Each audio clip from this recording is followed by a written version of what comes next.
और उसकी आखिरी मिसाल इस सदी में, यानी दूर की तारीख तो शायद हमें मालूम हो कि शायद फेयरी टेल्स हैं, ये कोई कहानियां हैं जो हम सुन रहे हैं। इस सदी में जो हुआ हिटलर के हाथों 6 मिलियन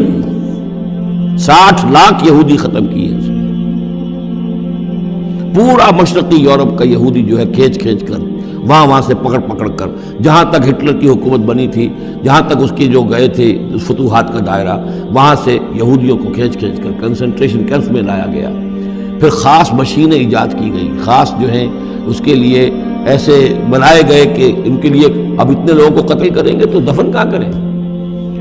क्या करें, how to dispose of the dead bodies. तो स्पेशल प्लांट बनाए गए कि एक बड़े से हॉल में दाखिल हो रहे हैं, वहां सारे कपड़े उतरवा लिए ताकि कपड़े भी इस्तेमाल हों बाद में। कहा यह जाता था कि तुम्हारे कपड़ों में जुएं पड़ गई हैं तो जुओं को इसको डिलॉस करने के लिए ज़रूरी है